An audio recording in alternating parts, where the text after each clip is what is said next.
دعوت اسلامی کے کچھ ذمہ داران یا نگران جب وہ دعوت اسلامی کا کام کرتے ہیں تو ہم ان کے کاروبار میں بڑی ترقی دیکھتے ہیں، گاڑی لے لیتے ہیں یا بعضوں کا ترقی کر جاتے ہیں. پوچھو بھائی یہ کیسے ہو گیا تو کہتے ہیں یہ دعوت اسلامی کا کام کیا تو اس کی برکت ہے. یہ کیسی برکت ہے کہ دین کا کام کر رہے اور آپ کا پیسہ بڑھ رہا ہے؟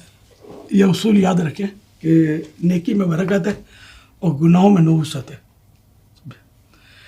تو گناہ میں آپ بولو کہ نہیں، گناہ گار تو بڑا مالدار ہوتا ہے. نمرود بڑا مالدار تھا اور پوری دنیا پر اس کی حکومت تھی.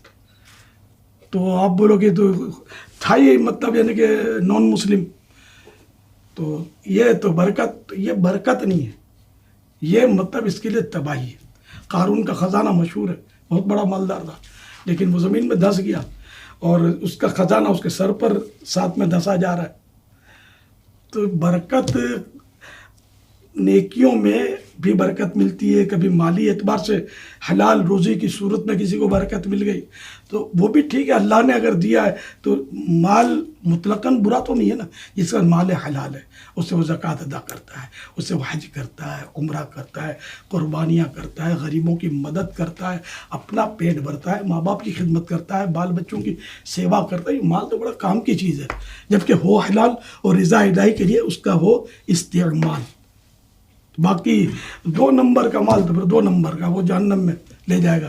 جیسے رشوت کا مال ہے یا چوری کا مال، یا مطلب یہ کہ جھوٹ بول کر دھوکہ دے کر جو کاروبار چمکاتے ہیں اپنا اور لوگوں کو دھوکہ دے کر جو مال حاصل کیا، ظاہر ہے وہ تو گناہ کے کام ہے اور یہ جہنم میں لے جانے والے کام ہیں. تو اگر کوئی مالدار ہو گیا ہے اتفاق سے تو سب تو مالدار نہیں ہوئے الحمدللہ. ویسے بھی میں تسلی کی لیے کروں، دعوت اسلامی کا ایک پورا نیٹ ورک ہے اور ایک سسٹم بنا ہوا ہے، اور جتنا بھی چندہ ہوتا ہے نا، چاہے 1 روپے کا چندہ بھی اگر کوئی بھی علاقہ کرے گا نا، اس کے لیے یہی سسٹم بنا ہوا ہے کہ وہ دعوت اسلامی کی مالیات کو جمع کروائے گا.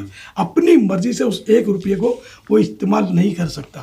تو اگر کسی نے کر بھی لیا تو اس نے ایک تنظیمی قانون کی خلاف ورزی کی، اور اگر وہ 10 20 100 50 روپے اس طرح کر بھی گیا وہ تو مالدار تھوڑی ہو جائے گا. اتنا تو دعوت اسلامی کسی کو کھانے نہیں دے گی. کا سسٹم الحمدللہ ثم الحمدللہ مضبوط ہے. آپ کا جب چیز آئے آپ معلومات کر لیں، پوری مالیات بنی ہوئی ہے ہماری. حضور یہ بات تو چلیں آپ نے کلیئر کر دی کہ دعوت اسلامی کا نیٹ ورک ہے اور حساب جو ہے وہ بڑا مضبوط ہے اور اس طرح کوئی چندہ نہیں کھا سکتا. لیکن کچھ لوگوں کو ہم نے دیکھا ہے بڑا آگے بڑھ کے چندہ کر رہے ہوتے ہیں، تو کچھ کمیشن دیتے ہیں آپ جو چندہ کرنے والے ہیں کہ بھائی اتنا پیسے لاؤ گے تو اتنے پیسے ملیں گے. تو شاید اس وجہ سے مالدار بن گئے ہوں کہ کروڑوں روپے جمع کیے تو لاکھوں مل جائیں گے. نہیں الحمدللہ ایسا کوئی سسٹم نہیں ہے ہمارے پاس کہ جو چندہ کرے اس کو کوئی پرسنٹیج ملتے ہوں یا کھالے اکٹھی کرے قربانی کی، تو اس کو کوئی ایسا کچھ بھی سسٹم نہیں ہے ہمارا. اللہ پاک اس کو نیکیاں دیتا ہے. واہ. اور جس کو نیکیاں دیتا ہے ہو سکتا ہے کہ کچھ اس کو دنیاوی طور پر بھی ترقی مل جائے، برکتیں مل جائیں کہ اپنے مطلب ایک آسان زندگی وہ گزار سکے.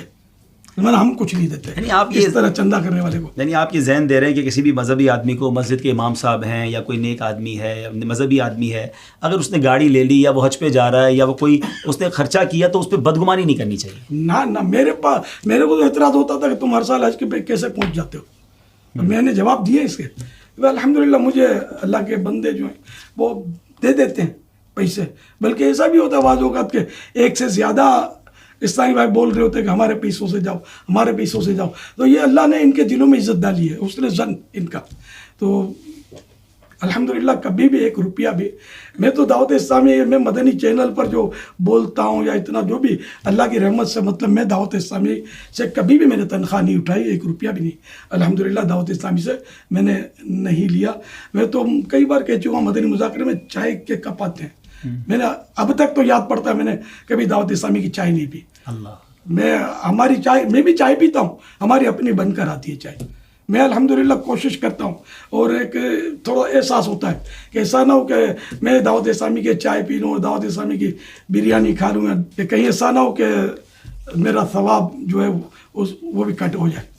تو اللہ کے لیے کرنا ہے تو کوشش یہی کرنی ہے کہ ہمیں دعوت اسلامی سے کوئی مالی فائدہ نہ ملے اور نہ لیا جائے. دعوت اسلامی میری ہے الحمدللہ.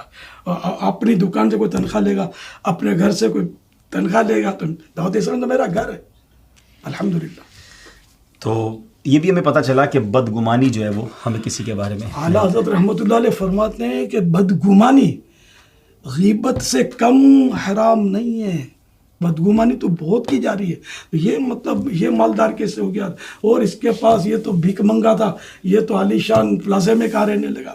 یا اپنے یار ان کاموں آپ یوں کوئی پابند نہیں ہے, آپ مکلف نہیں ہے, پانجی کرو سانجی تھی. اردو میں ایک کہاوت ہے, یا شیخ اپنی اپنی دیکھ. ہمیں بس اللہ کو راضی کرنا ہے, اس کے حبیب صلی اللہ علیہ وسلم کو خوش کرنا ہے. تو یہ غور کرتے رہیں کہ یہاں ہم کیسے مقبول ہوں ان درباروں میں.